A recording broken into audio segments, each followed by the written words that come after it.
महाभारत में 3 क ऐसे हैं, क शब्द से नाम शुरू होता है उनका। 3 क शब्द से प्रारंभ होने वाले व्यक्ति ऐसे हैं जिनके जीवन में बिल्कुल सुख नहीं है। यदि अपना दुख कभी बहुत ज्यादा लग रहा हो तो इन 3 क को उठा करके देख लीजिएगा। पहली कुंती, दूसरा कर्ण और तीसरा श्री कृष्ण। अगर आपको अपने कष्ट बहुत ज्यादा लगते हैं तो कभी ठाकुर जी का जीवन चरित्र भी पढ़िए। जन्म कहां हुआ? जहां बंधी बांधे जाते हैं, जेल। जन्म लेते ही माता पिता को त्याग दिया और जिन माता पिता से संबंध बनाया, जिन ब्रजवासियों से प्रेम किया, 11 वर्ष में उनको छोड़ दिया और उनके बाद वास्तविक परिवार के पास गए जिसको वो स्वीकार ही नहीं कर पा रहे थे। और जैसे तैसे उस परिवार के प्रति भी प्रेम प्रकट हुआ, मथुरा पर चढ़ाई हो गई। और इतने बीच में भी मथुरा कंस वध के बाद और मथुरा में चैन से रहने तक के बीच में भी भगवान सांदीपनी गुरुकुल पढ़ने गए थे। बेचारे आकर के मथुरा में बैठे ही थे, सांस ले रहे थे कि अब थोड़ा आराम करेंगे, तो पता चला कि जरासंध ने युद्ध कर दिया, छेड़ दिया। 17 बार जरासंध को हराया। 18वीं बार जरासंध ब्राह्मणों की सेना लेकर के आ गया, जिसको भगवान मार ही नहीं सकते। भगवान कह रहे हैं भाई ब्राह्मण गौ संत सेवा, इनकी तो ये तो मेरी सेवा के अधिकार, इनको कैसे मारूं मैं? वहां जरासंध से युद्ध करने के लिए ठाकुर जी चिंता कर रहे हैं अब क्या करूं। तभी पता चला मथुरा पर काल यवन ने चढ़ाई कर दी। 2 राक्षसों ने एक साथ चढ़ाई कर दी। तो भगवान रण छोड़ करके भागे। पूरी दुनिया ने उस समय पर ठाकुर जी नाम किया, रण छोड़ कहकर के पुकारा। बीच समुद्र में जाकर के रहने लगे, भाग दौड़ करते हुए, और सांस भी नहीं ले पा रहे। 16,108 ब्याह किए, लोगों के तानों के बीच में रहते। महाभारत युद्ध छिड़ गया। महाभारत युद्ध के लिए लड़ने के लिए यहां पांडवों की सहायता के लिए आए, और उसमें भी बर्बरीक जी ने जब ये बात कह दी कि महाभारत युद्ध के सबसे बड़े योद्धा तो श्री कृष्ण हैं, तो जिन पांडवों के लिए भगवान एक पैर से खड़े रहे वही पांडव हंसने लगे। वो बर्बरीक जी से कहते हैं आप किसको योद्धा बता रहे हो जिसने शस्त्र भी नहीं उठाया हाथ में? ठाकुर जी की सत्ता पर कितना संशय किया गया हमेशा। राजसूय यज्ञ में अग्र पूजा भगवान श्री कृष्ण की हो, यह बात सुनते ही शिशुपाल ने गालियां देना शुरू कर दिया भरी सभा में। और वो छोटी मोटी सभा नहीं थी, तीनों लोक के महास्वामी बैठे हैं, तीनों लोक के देवी देवता बैठे हैं, उनके बीच में गाली देना शुरू किया। हमको कोई 4 लोगों के बीच में गलत कहते हम सह पाते हैं? ठाकुर जी सहते रहे। महाभारत युद्ध पूर्ण हो गया, सब हो गया, वापस लौट करके गए। भगवान के ऊपर एक सामान्य सी मणि चुराने का आरोप भी लगा भगवान श्री कृष्ण के ऊपर, और वो आरोप फिर द्वारिका के लोगों से छूट गया। भगवान की स्वयं की पत्नी सत्यभामा को संशय हो गया कि हां मुझे भी लगता है कि द्वारिकाधीश ने छुपाई है। समंत को पाख्यान पूर्ण हुआ ही था, कुछ दिन की बात थी, यदुवंशियों में लड़ाई हो गई, आपस में लड़ झगड़ के सब मर गए, अपने वंश को ही नहीं बचा पाए। एक वृक्ष के नीचे बेचारे केवल बैठे थे, अपनी पूरी लीला का चिंतन कर रहे थे, तभी एक बेलिया ने उनके पैर में भी बाण मार दिया। ऐसा जीवन जी पाएंगे हम? लेकिन श्री कृष्ण कभी अपने जीवन में आई हुई परिस्थितियों से विचलित नहीं, प्रसन्न ही रहे, प्रसन्न भाव में ही रहे। ऐसी दूसरी क है महाभारत में कुंती। कुंती के जीवन में भी बहुत कष्ट है। राशि एक ही है ना, कष्ट और कृष्ण, कष्ट और कुंती, कष्ट और कर्ण। कर्ण का भी वही हाल है। तो कभी अपने दुख बहुत ज्यादा लगते हो, कुंती का चरित्र देखिएगा, कभी अपने कष्ट बहुत ज्यादा लगते हो। आपको पता है भगवान कृष्ण को इतना सुन लिया हमने, इसलिए हमको लगता है कि सामान्य है, पर कभी प्रैक्टिकली सोच करके देखो, आप सह पाओगे उस चीज को जो भगवान श्री कृष्ण ने सही है। और तीसरा है कर्ण। कर्ण ने भी बहुत कष्ट सहा अपने जीवन में। हर व्यक्ति के जीवन में 5 अग्नि आती हैं, ध्यान से सुनिएगा। उसके जन्म से लेकर के और उसकी मृत्यु पर्यंत 5 अग्नियां उसके जीवन में आती हैं। पंच अग्नि, पंच अग्नि मतलब 5 बार ऐसा समय आएगा वो व्यक्ति टूटने से भी ज्यादा बुरी स्थिति में आ जाएगा। और उन पंच अग्नियों में कोई जल उसको शीतलता नहीं दे सकता, केवल और केवल कृष्ण नाम के अलावा। केवल कृष्ण नाम रूपी फव्वारा चल रहा होगा तो ही वो पंच अग्नियों में शांत हो पाएगा। ऐसी स्थिति जीवन में आएगी, ऐसी परिस्थिति आएगी, चाहे वो तन की आवे, चाहे मन की आवे, चाहे धन की आवे, किसी भी रूप में 5 बार जरूर आएगा उसके जीवन में ऐसा समय कि वो विचलित हो जाएगा। कई लोगों का तो जन्म लेते ही आ जाता है।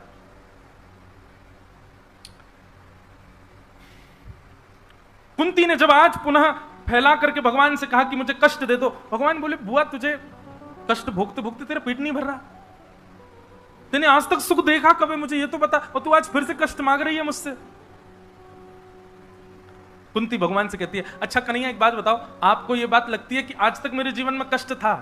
बोले हाँ। और अब क्या लगता है आपको? भगवान बोले अब तो सुख का समय आया है, महाभारत युद्ध तुम्हारे पुत्र जीत गए, देखो युधिष्ठिर के सिर पर स्वर्ण मुकुट विराजमान हो गया, इतने सुख का समय आया, बुआ अब तो दुख मत मांग। बुआ कहती है इसका मतलब कल तक मैं दुखी थी, आप ये बात मानते हो? भगवान बोले हाँ, कल तक आप दुखी थी और आज मेरे जीवन में सुख आ गया है? बोले हाँ। कन्हैया कल तक मेरे जीवन में दुख था, कष्ट था, तो आप यहीं खड़े थे, पर आज युधिष्ठिर को जैसे ही मुकुट पहनाया है, महाभारत युद्ध हम जीत गए, तो आप रथ में बैठ के द्वारिका जा रहे हो। मुझे नहीं चाहिए वो सुख जिसमें श्री कृष्ण मुझे छोड़ के चले जाएं, मुझे वो कष्ट, मुझे वो पीड़ा, मुझे वो दुख बहुत प्रिय लगेगा जिसमें श्री कृष्ण मेरे पास खड़े रहे, जिसमें मेरी कृष्ण की स्मृति बनी रहे, वो कष्ट मुझे चाहिए। ठाकुर जी के नेत्र सजल हो गए। वास्तव में कुंती ने कोई सांसारिक कष्ट नहीं मांगा है, कुंती ने केवल इतना कहा है कि अपने भक्त को आर्त में देखते हो नाथ, तो आप कृपा करने का मन बनाते हो, तो इसलिए मुझे वो आर्त बार बार चाहिए जिससे आपकी कृपा करने की स्थिति बनी रहे। जब आप देख लेते हैं कि अब इसके जीवन में कोई कष्ट नहीं, तो आप भी आराम में चले जाते हैं, थोड़ी देर के लिए दृष्टि हटा लेते हैं। मुझे नहीं चाहिए कि आप मुझसे दृष्टि हटाओ, आपकी दृष्टि सदा मुझ पर बनी रहे, ऐसी कृपा मुझ पर बनी रहे, उसके लिए कष्ट मेरे जीवन में बना रहे नाथ। कुंती की बात सुनकर के बंधुओं, वैष्णव के लिए सबसे बड़ा कष्ट क्या है?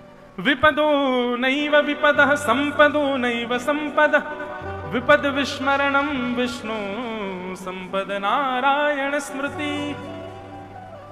ठाकुर जी की याद बने रहना ये वैष्णव की सबसे बड़ी संपत्ति है, और ठाकुर जी को एक क्षण के लिए भी भूल जाना ये सबसे बड़ी विपत्ति है वैष्णव की। कुंती ने आज भगवान से वही विपत्ति मांग ली। ठाकुर जी ने कुंती को अपने हृदय से लगाया और कुंती के प्रेम के वशीभूत होकर के ठाकुर जी बोले बुआ मैं तुझे वचन देता हूं, जब अपनी लीला पूर्ण करके जाऊंगा ना, केवल तुमको साथ लेके जाऊंगा अपने। और वही हुआ। जब अर्जुन ने लौट करके आकर के पांडवों को बताया कि भगवान श्री कृष्ण अपनी लीला पूरी करके चले गए शब्द सुनते ही बाकी सब तो शोक में आए, पर कुंती के तो प्राणी निकल गए उसी समय। जैसे ही पता चला कि श्री कृष्ण अब नहीं है, श्री कृष्ण लीला पूरी करके चले गए, तो कुंती भी भगवान के साथ ही गई।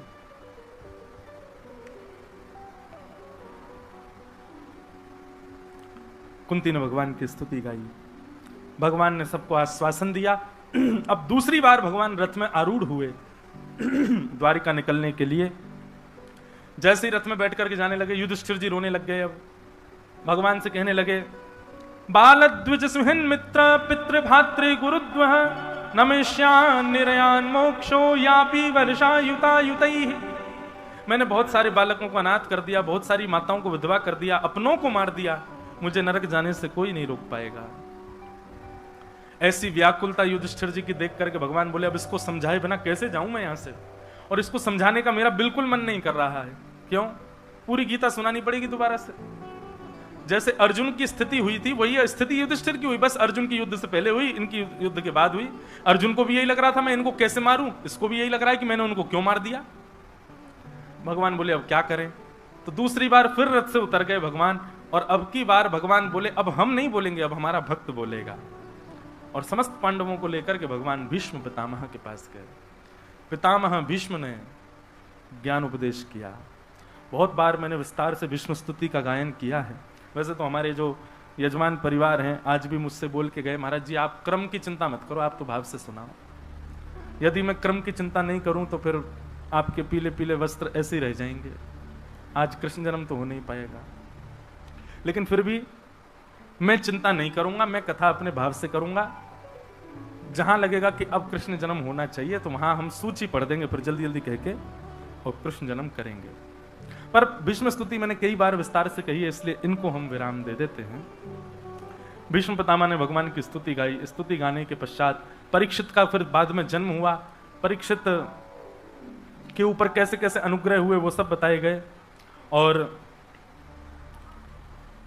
यहां पर प्रसंग आया भगवान के स्वधाम गमन का। कई लोग जगन्नाथ भगवान के विषय में ये बात कह देते हैं कि श्री कृष्ण का जब स्वधाम गमन हुआ तो उनका हृदय जला नहीं, और वही बह करके आया और आकर के जगन्नाथ जी के हृदय में धारण करा दिया। मैं इस बात का बहुत खंडन करता हूं भैया, ये बात सत्य नहीं है। आप इस बात को कैसे कह सकते हैं कि भगवान श्री कृष्ण को जला दिया गया?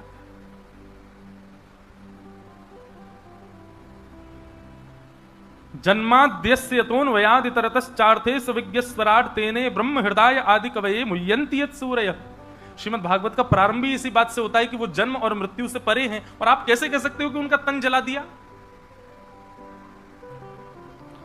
अब किसी ने मुझसे प्रश्न किया कि आपको इस बात पर संशय है कि जगन्नाथ जी के अंदर कृष्ण का हृदय नहीं? मैंने कहा बिल्कुल नहीं है, लेकिन केवल जगन्नाथ जी के हृदय में ठाकुर जी का हृदय, इस बात पर मुझे राधारमण जी में भी वही हृदय है, बिहारी जी में भी वही हृदय है।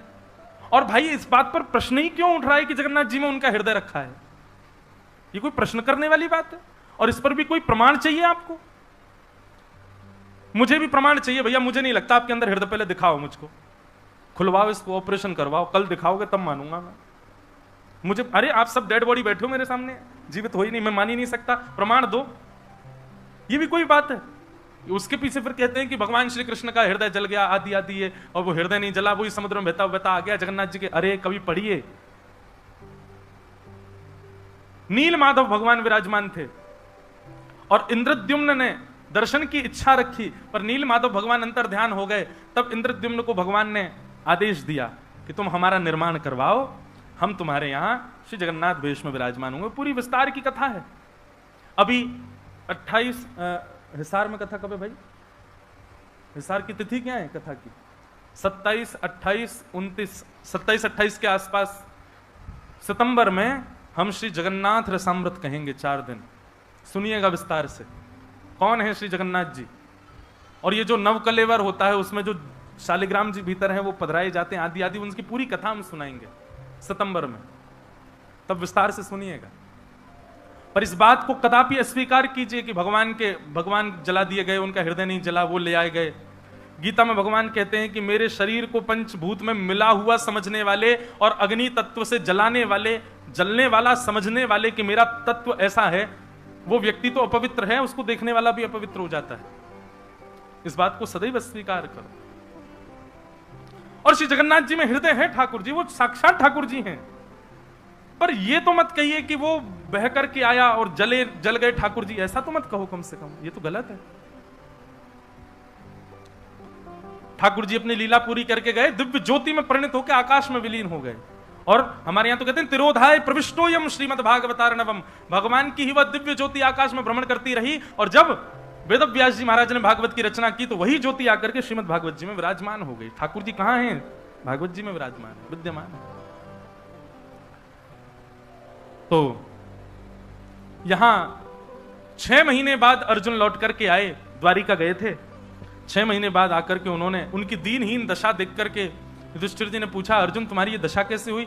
तब उन्होंने बताया, भगवान श्री कृष्ण अपनी लीला पूरी करके चले गए, वो अपने स्वधाम को प्रस्थान कर गए।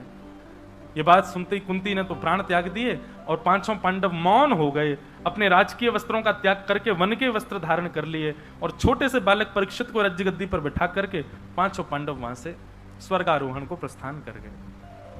परीक्षित धीरे धीरे बड़े हुए, उनका विवाह हुआ। ब्राह्मणों के नेतृत्व में परीक्षित ने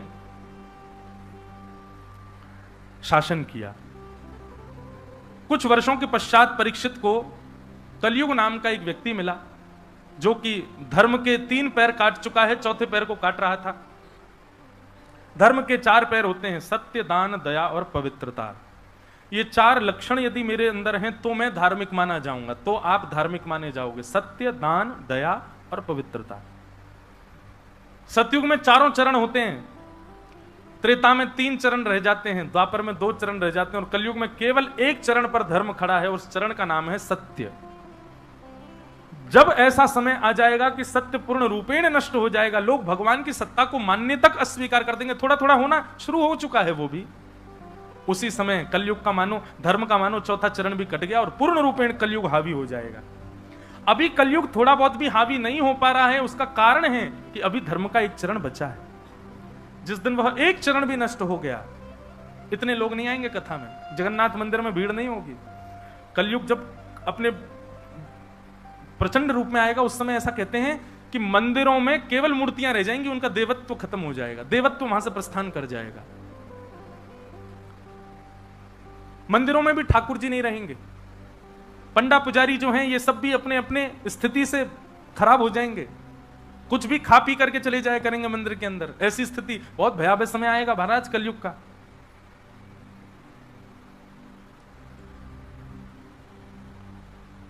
सब जगह विकास दिखेगा, केवल आदमी इतना इतना ज्यादा द्रुत गति से चलने लग जाएगा साइंस के नाम पर,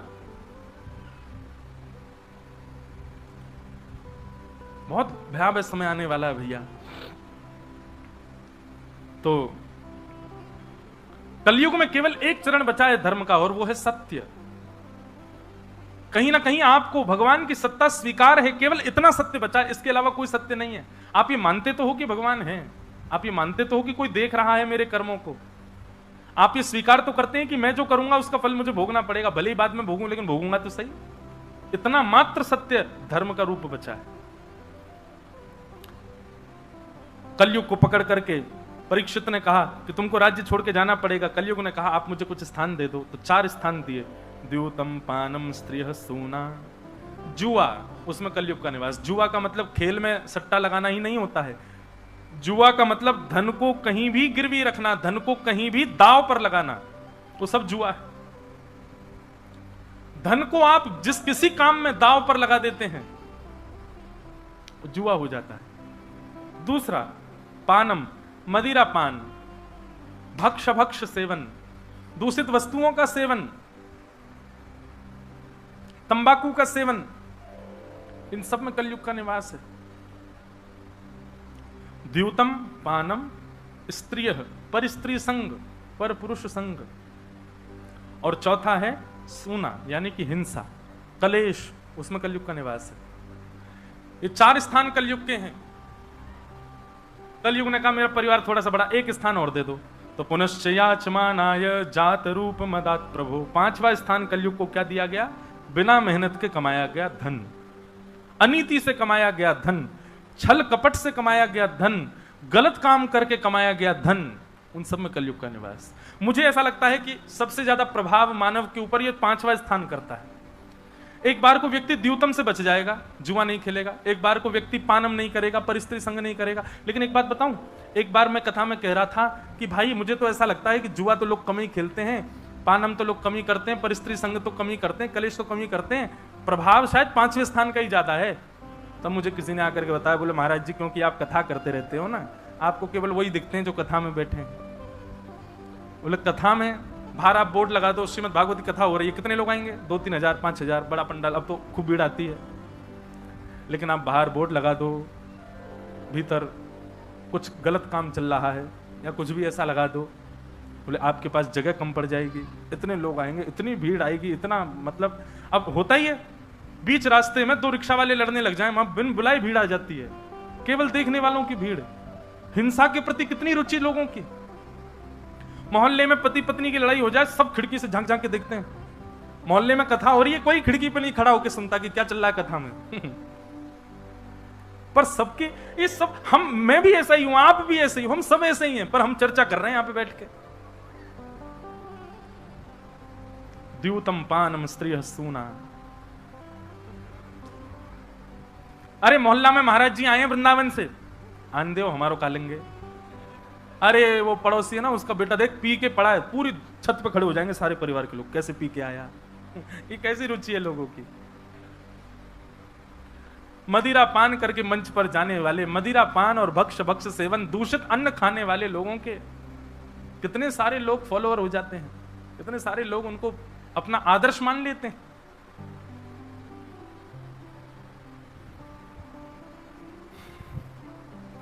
बहुत भयावह समय है भैया।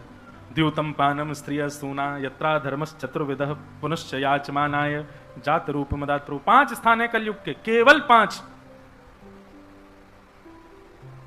हम 125 करोड़ तो केवल भारत में हैं, और पूरे विश्व भर के अगर लोग ले लो, कितने लोग हैं हम, पर हमको केवल और केवल इस संसार में 5 बेड़ियों से बांधा गया है। द्यूतम पानम स्त्रिय सूना और अनीति का धन।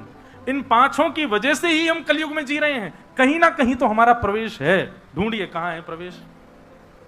या तो हम कहीं पर सट्टेबाजी में हैं, या तो हम पानम दूषित खाते पीते हैं, या फिर हम परिस्त्री संग या परपुरुष संग कर रहे हैं, या फिर हमारी कलेश में बड़ी रुचि है, या फिर हम अनीति का धन कमा रहे हैं।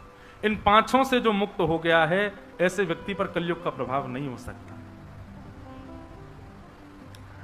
तो कलयुग को 5 स्थान प्रदान किए गए। राजा परीक्षित स्वयं भटक गए, सिर पर दूसरे का मुकुट पहन लिया, तो अनीति का धन धारण करते ही कलयुग मस्तिष्क में घुस गया। जिन राजा परीक्षित ने 5 जगहों पे बांधा, वो खुद फंस गए और एक संत के यहां गए, पानी मांगने लगे। संत समाधि में बैठे थे, तो राजा को धैर्य टूट गया, इतना क्रोध आया कि मरा हुआ सर्प उनके गले में डाल दिया। यदि कलयुग का प्रभाव नहीं हुआ होता तो महाराज प्रणाम करके वहां से चले जाते, लेकिन कलयुग के प्रभाव के कारण क्रोध आ गया, अपने ऊपर मान आने लगा। अच्छा, मेरा अपमान, मरा हुआ सर्प गले में डाल दिया और वहां से प्रस्थान कर गए। शमीक ऋषि के पुत्र श्रृंगी को जब यह बात पता चली, तुरंत हाथ में जल लेकर के उन्होंने श्राप दे दिया। इति लंघित मर्यादम तक्षकः सप्तमे हनि। मैं श्राप देता हूं राजा परीक्षित को, आज के ठीक 7वें दिन तक्षक सर्प डस देगा, उनकी मृत्यु हो जाएगी। राजा परीक्षित को 7 दिन में मरने का श्राप लगा। जैसे ही उन्होंने मुकुट उतार करके रखा, उनको याद आया कि मैंने एक संत के यहां जल मांगा, उसने जल नहीं दिया, तो मैंने गले में मरा हुआ सर्प ये मैं कैसे कर सकता हूं, मुझसे तो बहुत बड़ी भूल हो गई। तभी उन संत के एक शिष्य ने आकर के बताया, बोले राजा परीक्षित, आज जो आपने कृत्य किया उसकी वजह से आपको 7 दिन में मरने का श्राप लगा है। आपके जीवन के केवल 7 दिन बचे हैं, अपनी मुक्ति का उपाय खोज लीजिए। राजा परीक्षित अपनी पुत्र जन्मेजय को राज्य गद्दी पर बिठाया, परम प्रसन्न हैं और निकल पड़े गंगा के तट पर। और गंगा के तट पर जाकर के अनेक संतों से उन्होंने यही बात पूछी कि जल्दी मरने वाले की मुक्ति का उपाय बताइए। कोई भी नहीं बता पाया कि तुम ये करो, इससे तुमको मुक्ति मिलेगी। तभी वहां पर श्री वेदव्यास जी महाराज के पुत्र श्री सुखदेव जी का आगमन हुआ। सब लोग हाथ जोड़ करके प्रणाम करो कि तत्रा भवद भगवान व्यास पुत्रो यदिच्छया गामट मानो नपेक्ष अलक्ष लिंगो निजलाभतुष्टो व्रतश्च वालैरवधूत वेश। श्री सुखदेव जी महाराज की। सुखदेव जी का आगमन हुआ। सुखदेव जी के आते परीक्षित जी ने उनको प्रणाम करके कहा कि हे भगवान, जल्दी मरने वाले की मुक्ति का उपाय बताओ। तेरी शरण में आके मैं धन्य हो गया, तेरी शरण में आके मैं धन्य हो गया। यहाँ परीक्षित जी सुखदेव जी के लिए गा रहे हैं, मैं श्री जगन्नाथ जी के लिए गा रहा हूं और आप लोग श्री भागवत जी के लिए गाओ। क्योंकि मैं उड़ीसा आया हूं तो मैं उनसे कह रहा हूं, और भागवत जी उड़ीसा आई हैं इसलिए आप भागवत जी से कहो, और सुखदेव जी परीक्षित के पास आए इसलिए परीक्षित उनसे कह रहे हैं। क्या कह रहे हैं?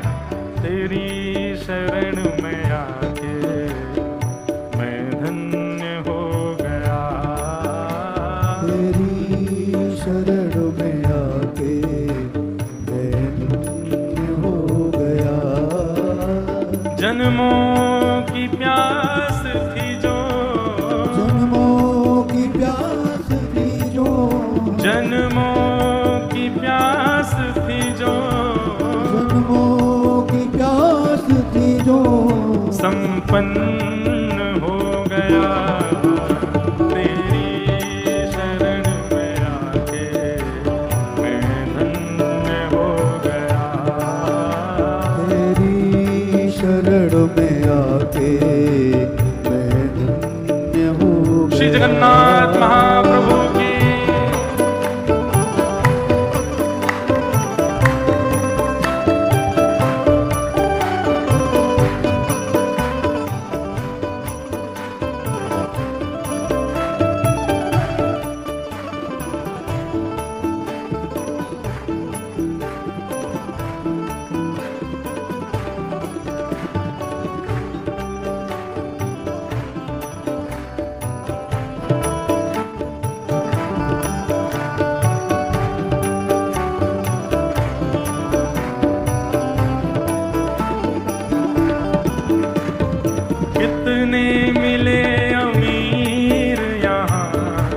कितने गरीब हो, कितने मिले अमीर यहाँ,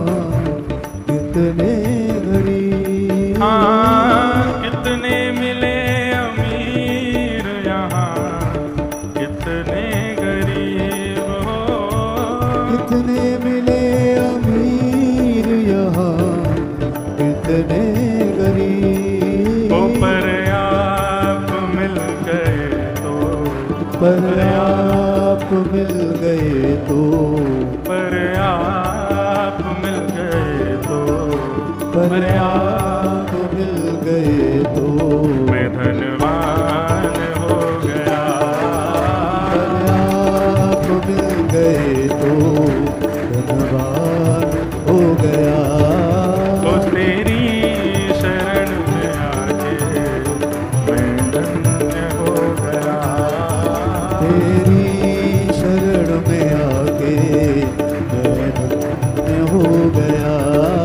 ओ जन्मों की प्यास थी जो, जन्मों की प्यास थी जो, जन्मों की प्यास थी जो, जन्मों की प्यास थी जो वो संपन्न हो गया। तेरी शरण में आके मैं धन्य हो गया। तेरी शरण में आके मैं धन्य हो गया। श्री जगन्नाथ महाप्रभु की।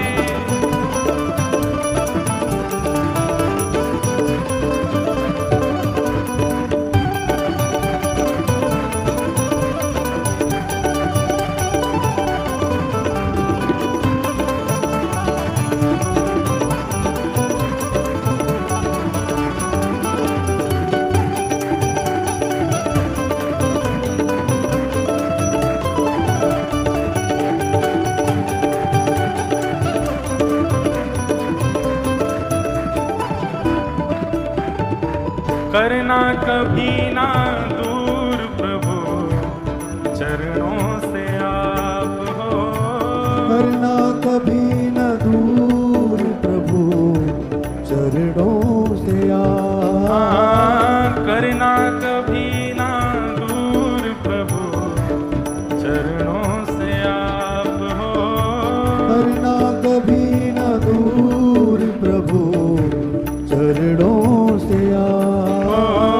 करना कभी ना दूर प्रभु चरणों से आप हो। करना कभी न दूर प्रभु चरणों से आप। रूठे चाहे राजा वासे कछु ना काजा, एक तू ही महाराजा और कौन पास जाएंगे। रूठे चाहे भाई वासे कछु ना भलाई, एक तू ही है सहाई और कौन को सराएंगे। रूठे चाहे शत्रु और मित्र आठों याम, एक तेरे चरणन के नेह को निभाएंगे। जग सारा झूठा एक तू ही है अनूठा, रूठ जाए चाहे सारा जग पर तू ना रूठा चाहे। हाँ, आप बस हमसे कभी रूठ मत जाना। आप हमको मार लो, पीट लो, कूट लो, धुन लो, कछु कर ले हो, लेकिन हमसे रूठना मत कभी। करना कभी ना दूर प्रभु चरणों से आप हो। करना कभी न दूर प्रभु चरणों क्यों? से आप। वो चरणों के ही सहारे, वो चरणों के ही सहारे, वो चरणों के ही सहारे, वो चरणों के ही सहारे मैं भव पार हो गया। चरणों के ही सहारे भव पार हो गया। वो चरणों के ही सहारे भव पार हो गया। चरणों के ही सहारे भव पार हो गया। वो तेरी शरण में आके मैं धन्य हो गया। तेरी शरण में आके मैं धन्य हो गया। ओ जय जय राधा रमण प्यारो राधा रमण, जय जय राधा रमण प्यारो राधा रमण, ओ जय जय राधा रमण प्यारो राधा रमण, जय जय राधा रमण प्यारो राधा रमण, जय जय राधा रमण प्यारो राधा रमण, जय जय राधा रमण प्यारो राधा रमण, ओ जय जय राधा रमण प्यारो राधा रमण, जय जय राधा रमण प्यारो राधा रमण, जगन्नाथ रमण प्यारो नाथ रमण, जगन्नाथ रमण प्यारो नाथ रमण, जगन्नाथ रमण प्यारो नाथ रमण, जगन्नाथ रमण प्यारो नाथ रमण,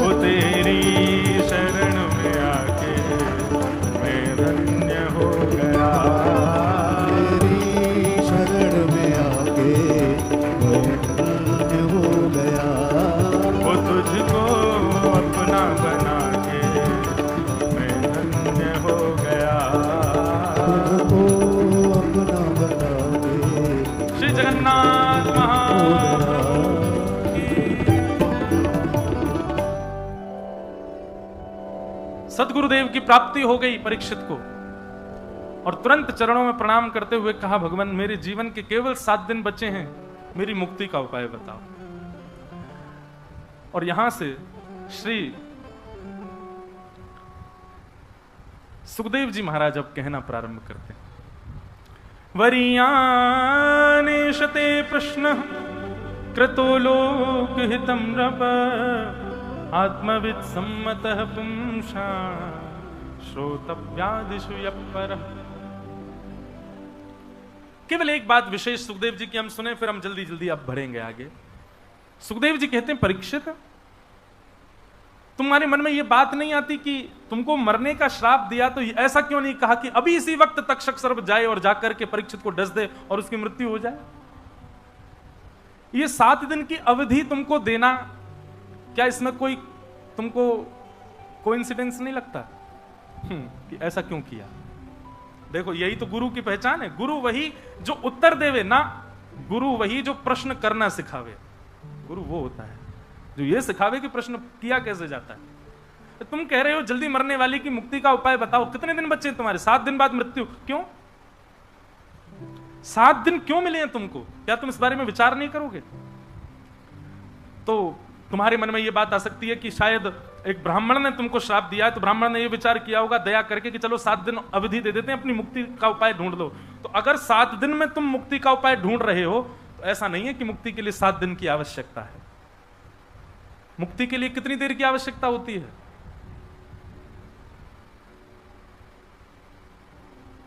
तब कहते हैं कि योगिनाम नृपनिर्णीतम हरेर्नामानुकेन कीर्तनम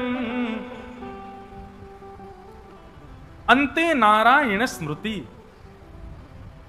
बोले कि मुक्ति के लिए 7 दिन की अवधि होना, 7 वर्ष की अवधि होना, 7 महीनों की अवधि की आवश्यकता नहीं है, 7 मिनट की भी आवश्यकता नहीं है, और तो और 7 क्षण 7 सेकंड्स की भी आवश्यकता नहीं है मुक्ति के लिए। तो कितनी आवश्यकता है मुक्ति के लिए? बोले 1 क्षण, आधा क्षण।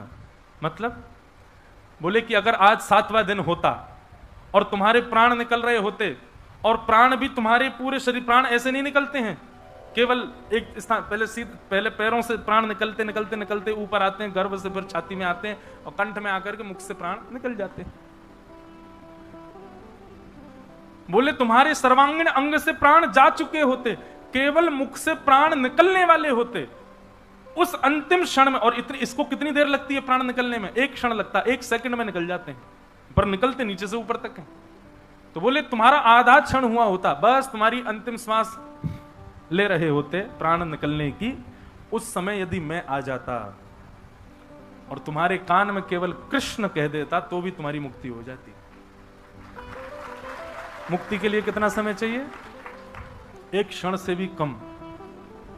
फिर भले ही जीवन भर उसने कितने भी पाप किए हों, जीवन भर उसने पापों की सारी झड़ियां लगाती हों भले ही, लेकिन यदि अंतिम क्षण में उसने हरि नाम सुन लिया या हरि नाम गा लिया, उसकी मुक्ति निश्चित है।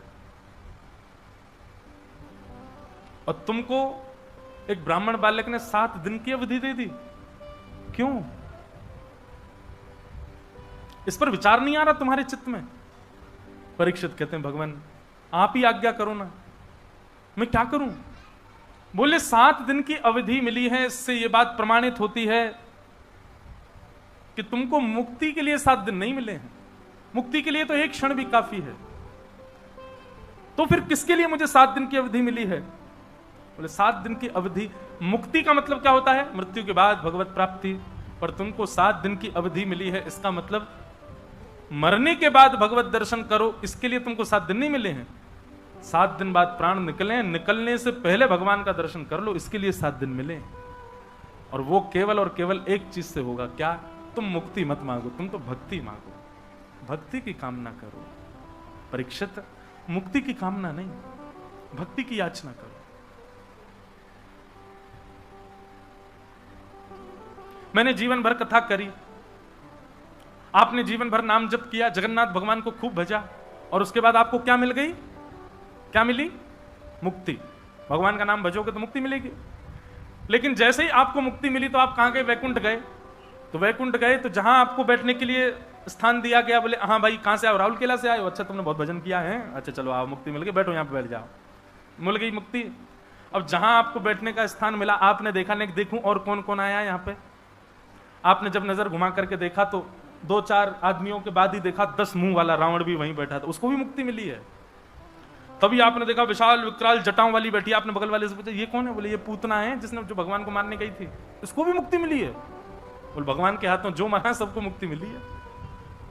हम वैसे ही फिर माला घिस रहे थे, हैं? हमने इतना भजन किया, इतना पुण्य किया, इतना तप किया मुक्ति प्राप्ति के लिए, और इन राक्षसों ने भगवान से विद्रोह करके मुक्ति प्राप्त कर ली। हम में इनमें अंतर क्या रहा? फिर कुछ भी नहीं। यह है मुक्ति। लेकिन मुक्ति का मतलब होगा मृत्यु के बाद भगवत प्राप्ति, वैकुंठ की प्राप्ति। पर भक्तिमती मीराबाई ने तो यही पृथ्वी पर ही ठाकुर जी प्रकट किए, सूरदास जी ने तो इसी पृथ्वी पर ही ठाकुर जी प्रकट किए। अरे साल वेग ने तो महाप्रभु श्री जगन्नाथ जी का नंदी घोष रथ ही रोक दिया बीच सभा में, हिल नहीं पाए ठाकुर जी। जब तक साल वेग नहीं आएगा तब तक मेरा रथ आगे नहीं बढ़ सकता। अपने माधवदास भक्त के लिए ठाकुर जी जगन्नाथपुरी छोड़ करके वृंदावन चले गए। हरिदास भक्त के साथ में ठाकुर जी वृंदावन में विराजमान हो गए। हरिवंश महाप्रभु की भक्ति से श्री राधा वल्लभ लाल जी अपने श्वेत द्वीप को छोड़ करके वृंदावन आ गए। श्री हरिराम व्यास जी के लिए जुगल किशोर जी प्रकट हो गए। रूप गोस्वामी के लिए श्री राधा गोविंद देव प्रकट हो गए। सनातन गोस्वामी के लिए ठाकुर जी मदन मोहन रूप में प्रकट हो गए। मधु पंडित के लिए ठाकुर जी गोपीनाथ रूप में आ गए। और हमारे स्वामी श्री हरिदास जी के लिए ठाकुर जी श्री बांके बिहारी लाल के रूप में प्रकट हो गए। क्या आपको ऐसा नहीं लगता कि इन भक्तों को वैकुंठ के मुक्ति प्राप्त करने वाले मुक्त वैष्णवों से ज्यादा सुख यही पृथ्वी पर ही मिल गया? किसके बदौलत, किसके खातिर? केवल और केवल भक्ति। इसलिए कथा मुक्ति के लिए नहीं सुननी है, नाम जप मुक्ति के लिए नहीं करना है, ये पुण्य मुक्ति के लिए नहीं करने हैं। बोले ठाकुर जी मेरी जिद है, मुझे पता है मैं जो कर रहा हूं इससे मुझे मुक्ति मिलेगी, लेकिन मुझे मुक्ति नहीं चाहिए। मुझे क्या चाहिए? मेरी अंतिम श्वास निकले, मेरे अंतिम क्षण हो, मेरे प्राण निकलने वाले हों, उससे पहले मुझे साक्षात जगन्नाथ जी मेरे सामने दिख जाएं। इसके लिए मैं कथा सुन रहा हूं, इसके लिए जप कर रहा हूं, इसी के लिए सेवा कर रहा हूं। पीतांबरी कसी हो, मुखड़े पे एक हंसी हो, छवि मन में ये बसी हो, जब प्राण तन से निकले। श्री गंगा जी का तट हो, यमुना का वंशवट हो, मेरा सांवरा निकट हो, जब प्राण तन से निकले। बस हम इसी के लिए पुण्य कर रहे हैं कि नाथ आप कृपा करके पधारो बस। और परीक्षित, ये 7 दिन तुम मुक्ति के लिए मत मांगो, इन 7 दिनों में तो ऐसी भक्ति करो कि 7 दिन बाद तक्षक सर्प डसेगा, तुमको मुक्ति मिलेगी, तुमको भगवान के दर्शन होंगे। ये सोच पहले निकालो अपने अंदर से। 7 दिन बाद, मृत्यु के बाद भगवान का दर्शन नहीं करना है, 7 दिन के अंतराल में ही तुमको ठाकुर जी का दर्शन करना है, जीवित अवस्था में करना है। इस भावना से मेरे सामने बैठो। तब परीक्षित की मन बुद्धि शुद्ध हो गए, हाथ जोड़ दे, नहीं भगवान अब मुझे मुक्ति नहीं चाहिए, अब मुझे चिंता ही नहीं है मुक्ति की, अब तो केवल आप ऐसा कर दीजिए, मेरे 7 दिन की श्वास बची है, ये अंतिम श्वास जब निकले उससे पहले मुझे कोई ना दिखे, मेरे ठाकुर जी मुझको दिख जाएं, ऐसी कृपा करो। तब सुखदेव जी कहते हैं ये तो केवल भक्ति से होगा, और भक्ति तुम्हारे चित्त में प्रकट हो ये केवल भागवत जी से होगा। मैं तुमको भागवत सुनाता हूं। तब यहां से सुखदेव जी भागवत सुनाना प्रारंभ करते हैं। बोलो भागवत महापुराण की। अब आगे बंधुओं बड़ी विस्तार से कथा है और बड़ी सुंदर कथाएं हैं, पर क्या करें, सबको हम प्रणाम मात्र कर लेते हैं। तो सृष्टि प्रसंग सुनाया गया। सृष्टि प्रसंग के बाद कपिल देवभूति संवाद। कपिल देवभूति संवाद में भगवान कपिल ने देवभूति माता से अनेक प्रश्न किए, भगवान ने सबके उत्तर दिए। तत्पश्चात ध्रुव चरित्र सुनाया गया। ध्रुव ने भगवान की प्राप्ति की, वन में जाकर के ठाकुर जी को अत्यंत आनंदित करके प्रसन्न किया। और ध्रुव ने अपनी भक्ति में भगवान से व्यसन मांगा, एडिक्शन। ठाकुर जी, मुझे इतनी अच्छी बात लगती है ध्रुव जी की।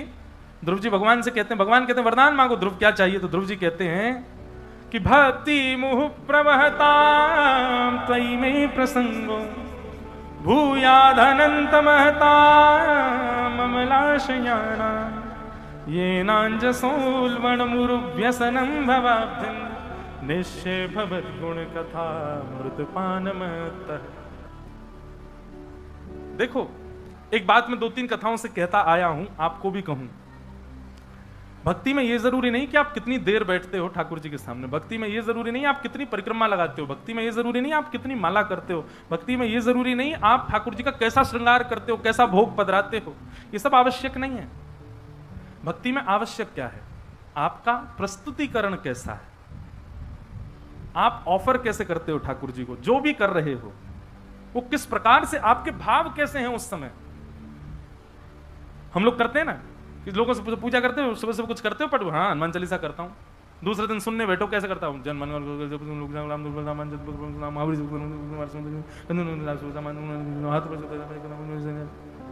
हनुमान जी कहते होंगे नहीं डट ले यार, तू जपता है मेरी सांस चलती, कि इतनी तेज थोड़ी भाग रहा था मैं। नाम जप करते हैं, नाम जप करते करते, सही बता ना, नाम जप करते करते माला कई बार हाथ से छूट जाती है, पूरी होने से पहले कितना कष्ट होता है। राम बड़ी मुश्किल से तो करी थी, हो गई। और एक आजकल एक और है, वो काउंटर रखते हैं लोग, काउंट करते हैं उसमें कितने नाम हो गए हमारे। काउंटर जपते जपते जपते जपते महाराज पहुंचा दिया आपने 2-2.5 लाख। अब आए दिन देखें 2 लाख नाम पहुंच गए हमारे। तभी किसी बालक ने रिफ्रेश कर दिया, 0 कर दिए सवरे। नींद नहीं आ सकती फिर। अरे ये नहीं है। आपकी ऑफरिंग देखते हैं ठाकुर जी, आप ऑफर कैसे करते हो।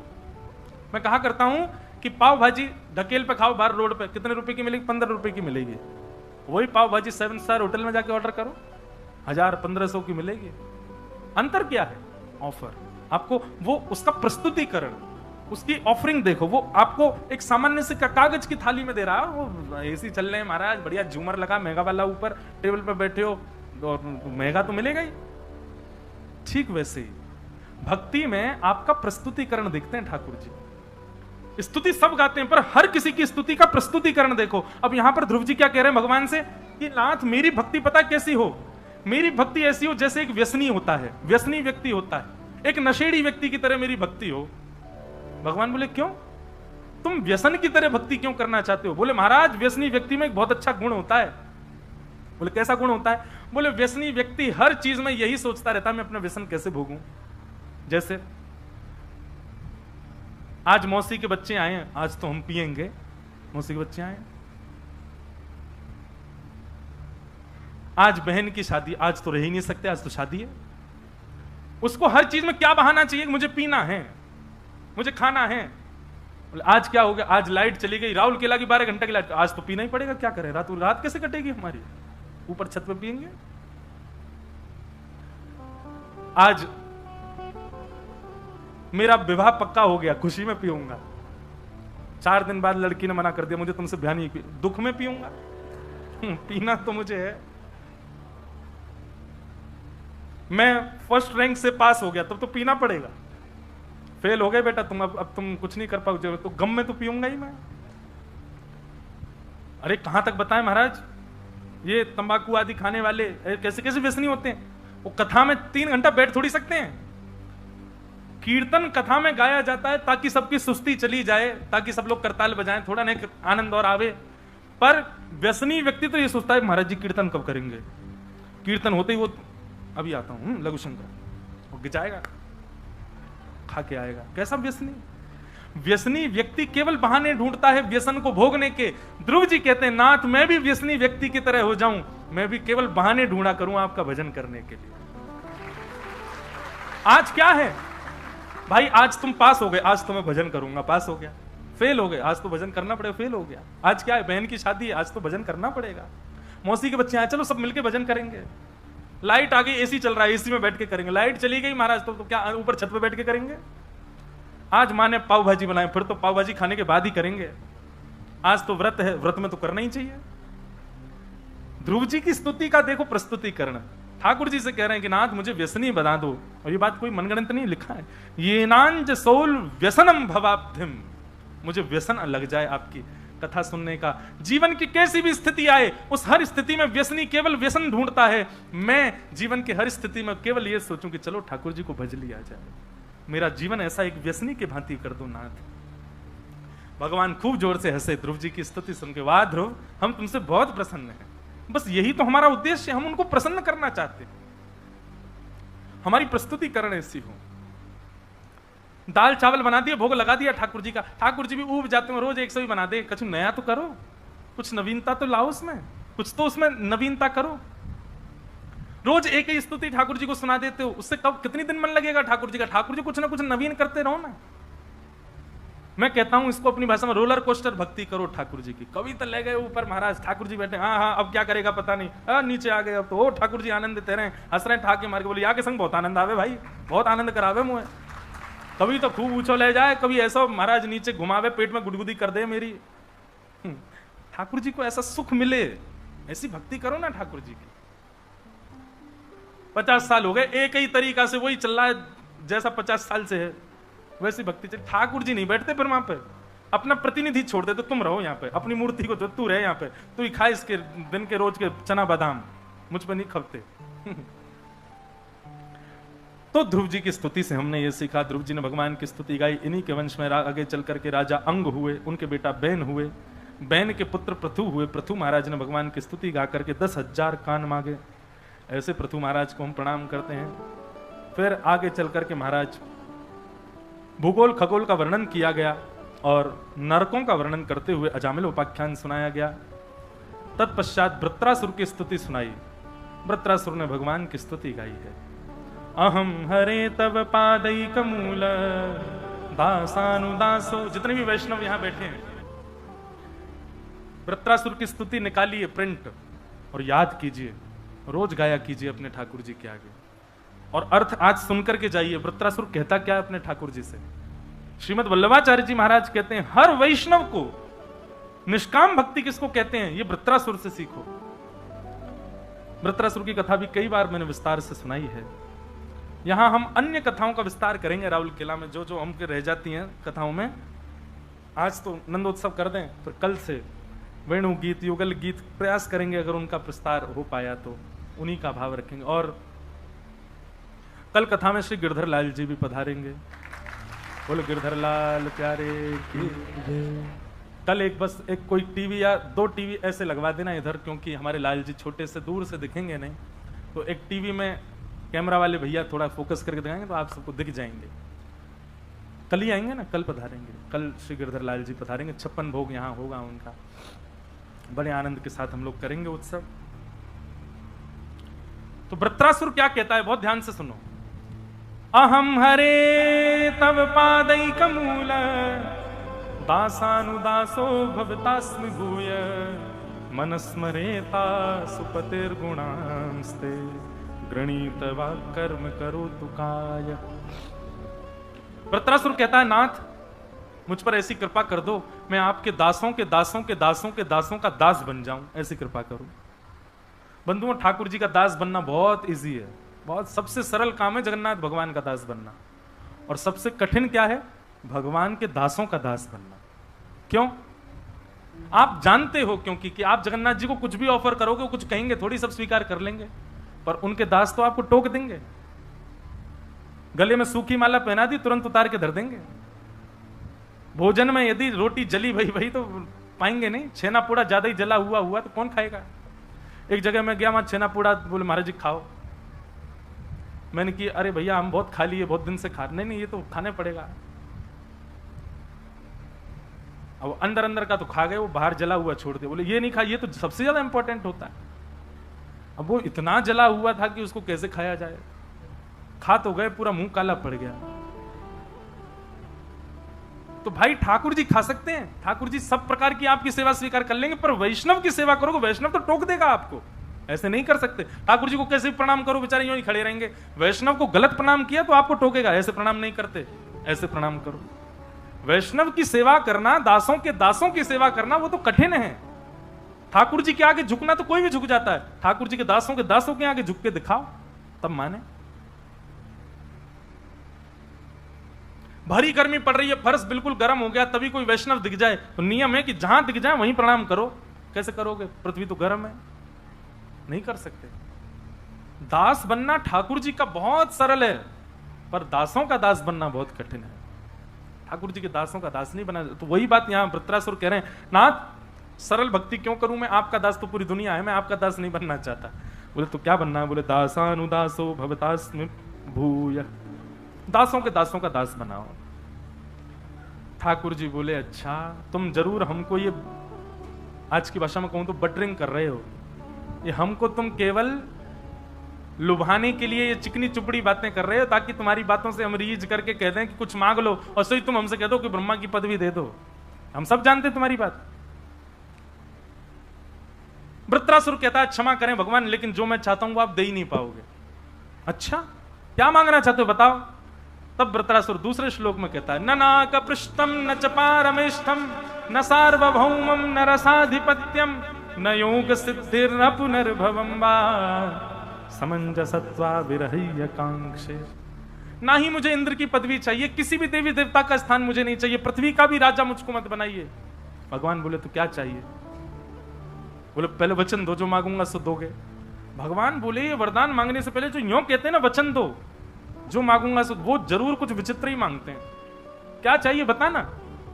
बोले नाथ आपको पाने के लिए मेरे जीवन में बहुत तड़पन आ जाए, मैं बहुत आपके लिए विरह में चला जाऊं, व्याकुल हो जाऊं, खूब रोऊं, खूब तड़पूं आपसे मिलने के लिए, जैसे प्यासा पानी के लिए तड़पता है, ऐसे मैं आपके लिए तड़पूं, पर आप मुझे वचन दीजिए कि मुझे तड़पने दीजिएगा, मिलिएगा मत। बताओ दोगे?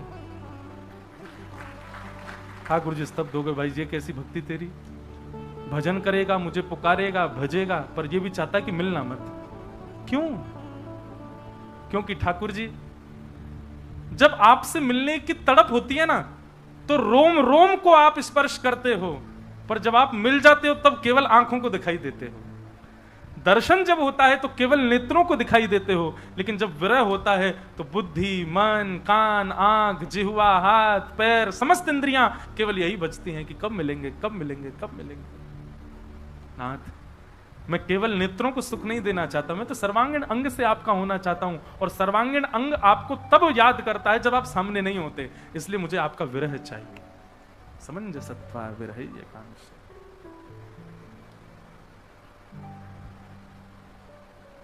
इस प्रकार वृत्रासुर ने भगवान की स्तुति गाई।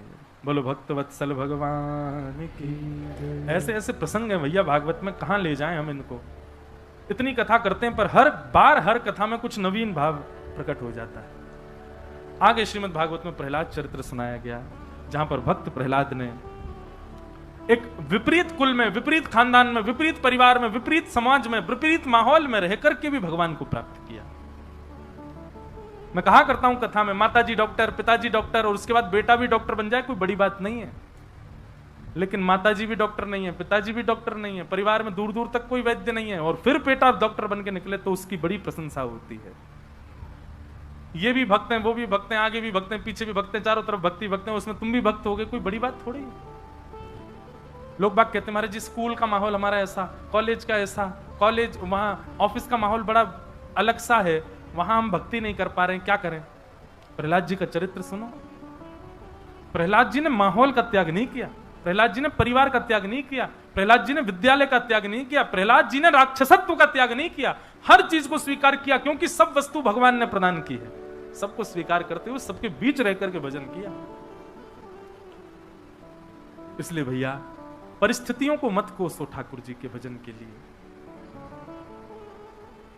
प्रहलाद जी महाराज ने बीच राक्षसों के रह करके भजन किया।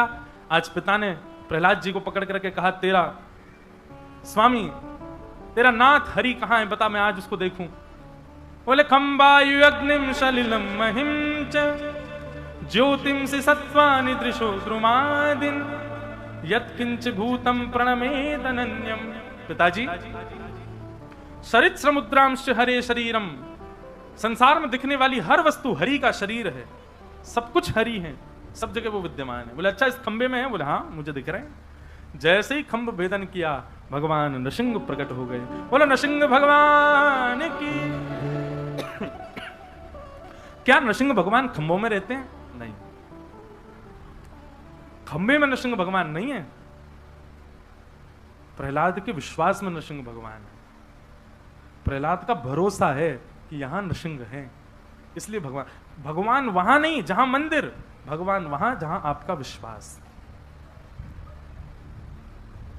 एक भाव में बहुत पहले कथाओं में गाया करता था, जिसको तेरा भरोसा, जिसको तेरा सहारा, जिसको तेरा भरोसा, जिसको तेरा सहारा, जिसको तेरा भरोसा, जिसको तेरा सहारा, जिसको तेरा भरोसा। सब लोग गाओ।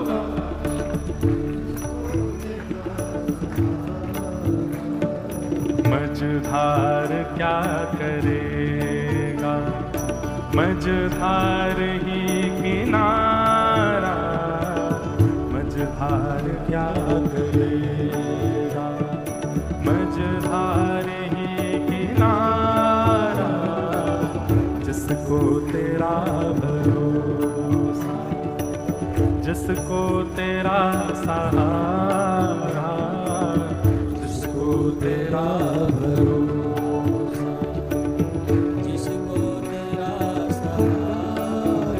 भक्ति नाम जप पर नहीं टिकती है, भक्ति आपकी सेवा पर नहीं टिकती है, भक्ति आपके अनुष्ठान पर नहीं टिकती है, भक्ति आप कितने घंटे बैठ के भजन करते उस पर नहीं टिकती, भक्ति आपके भरोसे पर टिकती है। जिसको तेरा भरोसा, जिसको तेरा सहारा, जिसको तेरा भरोसा। बहुत अच्छे, ऐसे ही गाओ सब लोग। होठों पे नाम तेरा, दिल में उमंग तेरे, होठों पे नाम तेरा, दिल में उमंग तेरी, अलमस्त सार हूँ मैं, छाई तरंग तेरी, अलमस्त सार हूँ मैं, छाई तरंग तेरी, रोशन है काली रातें, रोशन है काली रातें, पाकर तेरा सहारा, रोशन है काली रातें, पाकर तेरा सहारा, जिसको तेरा भरोसा, जिसको तेरा सहारा, जिसको तेरा भरोसा, जिसको तेरा। बहुत सुंदर पंक्तियां हैं।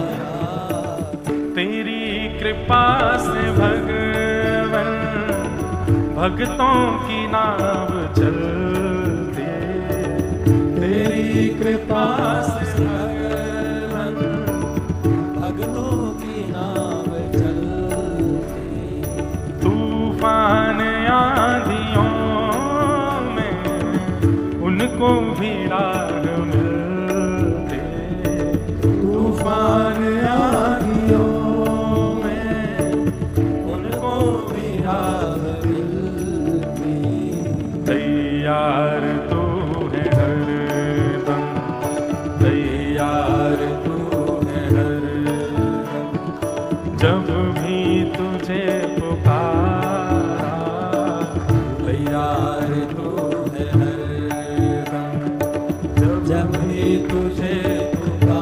खम्भ के अंदर नृसिंह भगवान है नहीं, नृसिंह भगवान खंबे के भीतर थे नहीं, पर क्योंकि प्रहलाद ने कहा है कि यहां भी भगवान है, सब जगह भगवान है, हिरण्यकश्यप ने कहा इस खंभे में है, बोले हाँ मुझे दिख रहा है। और जैसे जितनी देर में कहा है कि दिख रहे हैं और हिरण्यकश्यप ने गदा उठा करके प्रहार किए, इतनी देर में तो ठाकुर जी आ गए वहां पर। जब गजेंद्र ने पुकारा तो भगवान वैकुंठ से निकले हैं गजेंद्र की रक्षा करने के लिए। तब लक्ष्मी ने पूछा कहां जा रहे हो, तो भगवान कहना चाहते हैं हाथी के पास। तो कहते हैं हाँ कहे वैकुंठ में, और थी बोलते बोलते तो आ गए उसके पास। इतनी जल्दी भागते ठाकुर जी।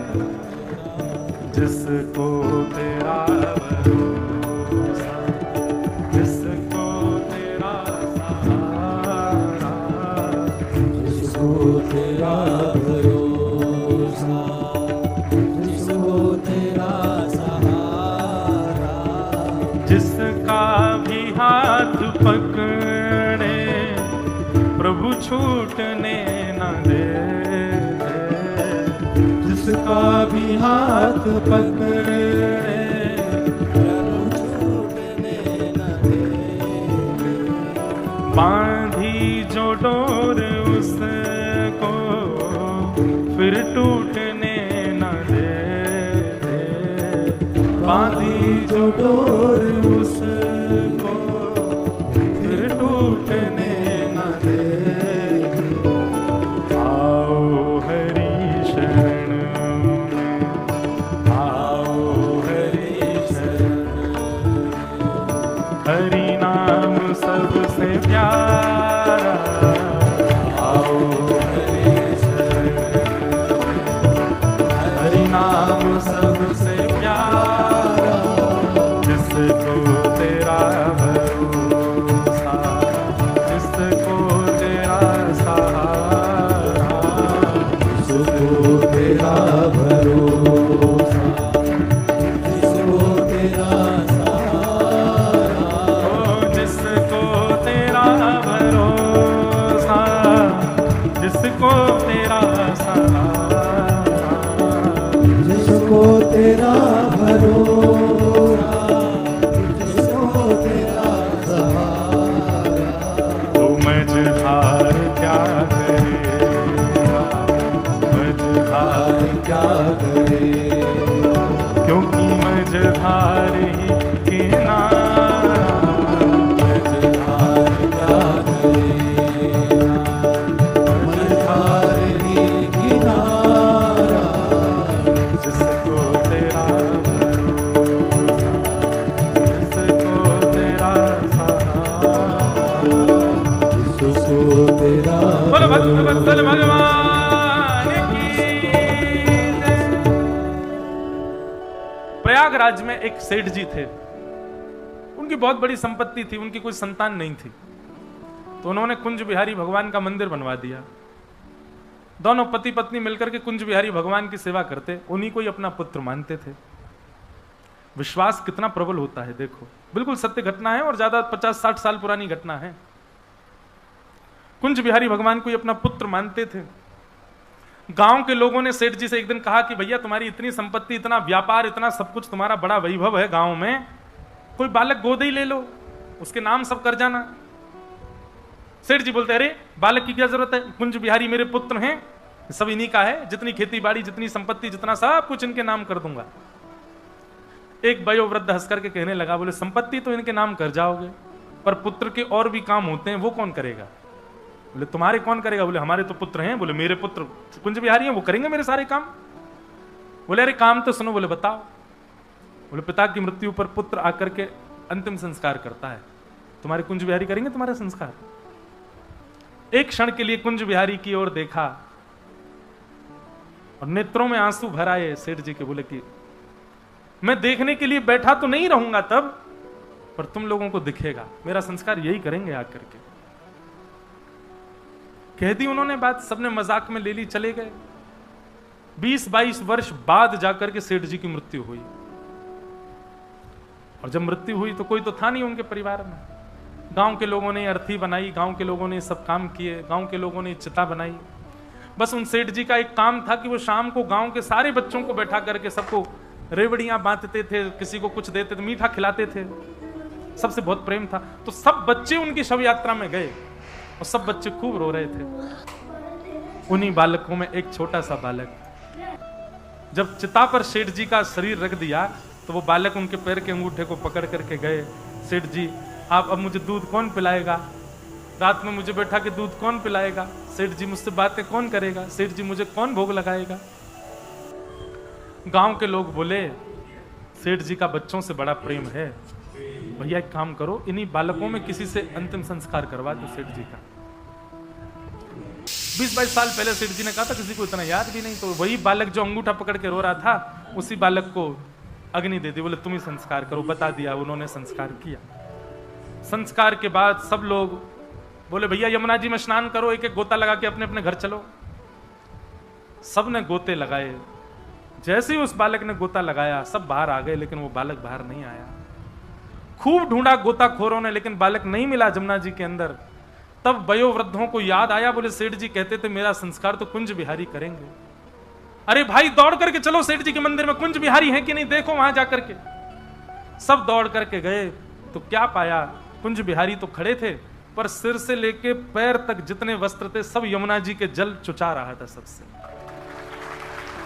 मानो उन सेठ जी का संस्कार करके ठाकुर जी आए।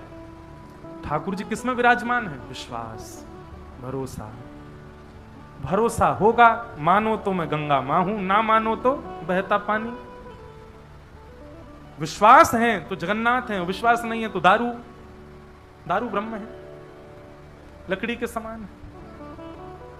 विश्वास। प्रहलाद जी ने कहा कि हाँ ठाकुर जी हैं, खंभ भेदन करके भगवान नृसिंह प्रकट हो गए और प्रकट होकर के हिरण्यकश्यप का वध कर दिया। प्रहलाद जी ने स्तुति गाई, भगवान ने उन पर अनुग्रह किया। बोलो भक्तवत्सल भगवान की जय। गजेंद्र मोक्ष की कथा सुनाई गई, बलि वामन अवतार सुनाया गया, और सब सुनाते हुए नवम स्कंद में गंगा जी का प्रादुर्भाव, श्री राम जन्म की कथा और श्री राम अवतार का मंगल विषय सुनाया गया। एक श्लोक में संपूर्ण राम कथा है, सब लोग प्रणाम करो राम जी को।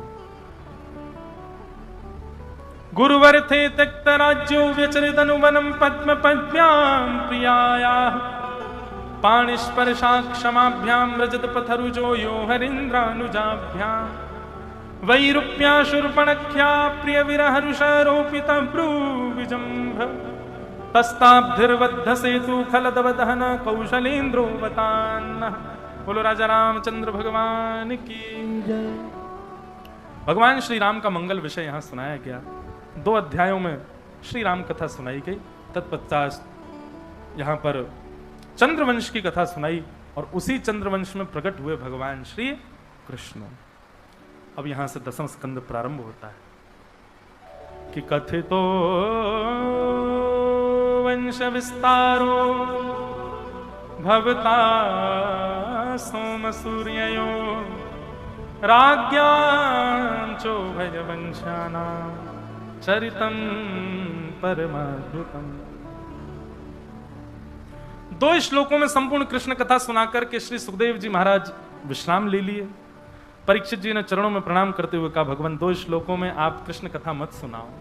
आपने इतने सारे राजाओं की कथा विस्तार से सुनाई, मैंने सबको सुना, पर जिनकी कथा सुनने के लिए मैं यहां बैठा हूं उनकी कथा विस्तार से सुनाओ। अरे कहा तो मैं पहले मुक्ति की कामना कर रहा था, आपने ही कहा कि भक्ति मांगो, और जब भक्ति मांग रहा हूं तो आप उन कृष्ण की कथा 2 श्लोकों में सुना रहे हो। मथुरा में जन्म लिया, गोकुल में ये किया, वृंदावन में ये किया, मथुरा में जाके कंस को मारा, द्वारिका में ये लीला, और ये सारी बातें आप 2 शब्दों में सुना करके ऐसे शांत मत कीजिए भगवान, विस्तार से सुनाओ। परीक्षित जी महाराज कहने लगे, सुखदेव जी कहने लगे, परीक्षित तुम 4 दिन से एक ही आसन पर बैठे हो, थोड़ा उठ लो, कुछ खा पी लो, थोड़ा आराम कर लो, फिर सुना देंगे।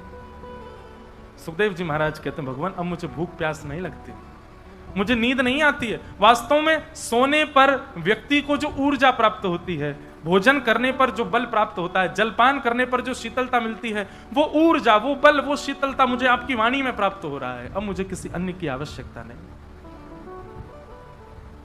आप कृपा करके अब तो मुझे विस्तार से कथा सुनाओ। परीक्षित जी महाराज कहते हैं, जब श्रोता की स्थिति ऐसी हो जाए कि उसको अन्न जल की भी स्थिति नहीं है, उसको सोने की भी स्थिति नहीं है, वो पूर्ण रूपेण उत्सव में हो जाए। उत्सव में व्यक्ति ऐसा ही हो जाता है, अत्यंत गम में व्यक्ति ऐसा होता है और अत्यंत उत्साह में व्यक्ति ऐसा होता है। उसको सोने की सुध नहीं होती, उसको भोजन की सुध नहीं होती, उसको जलपान की सुध नहीं होती, उसको बैठने की सुध नहीं होती, उसको वस्त्रों की सुध नहीं होती, उसको अपने रूप की सुध नहीं होती। ये दो स्थिति कब बनती है? या तो बहुत दुख में भयंकर गम हो किसी को, या फिर बहुत आनंद में। सुखदेव जी की स्थिति, परीक्षित की स्थिति परम आनंद की है। तब वो कहते हैं कि मुझे विस्तार से सुनाओ भगवान। और अब यहां से कृष्ण कथा का प्रारंभ होता है। बहुत सज धज के आप सब लोग बैठे हो बड़े भाव से। अब भैया राहुल केला को छोड़ो, अब हम चल रहे हैं सबरे गोकुल। अब तो आज से कथा गोकुल में चली जाएगी, ब्रज में ही होएगी कथा, और ब्रज भाषा में होएगी। कोई को समझ आए तो अच्छा, नहीं आए तो फिर कोई बात नहीं।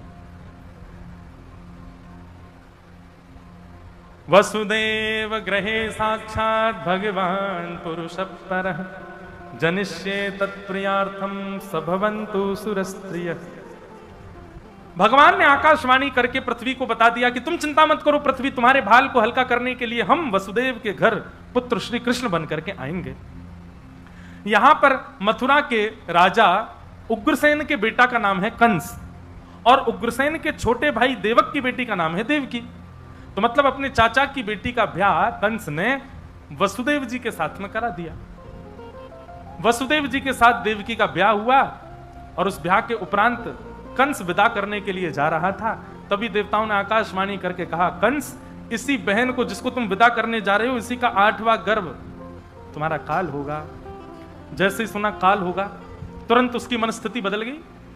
अच्छा एक बात सुनो, आपके मन में आया मुझे जगन्नाथपुरी जाना है, वहां जाके महाप्रसाद पाना है, वहां जाके समुद्र स्नान करना है, वहां जाके संतों के दर्शन करने हैं। आपके मन में ये भाव बहुत तीव्रता से प्रकट हो गया, और अचानक से किसी ने थोड़ा सा कुछ आके कह दिया, अरे जगन्नाथपुरी में तो ऐसा है, और तुरंत आपका मन खट्टा हो जाए, तो समझ जाना आप ही कंस हो, जो एक क्षण में एक बात पर ठाकुर जी पर अविश्वास कर देते हैं, वो कंस है।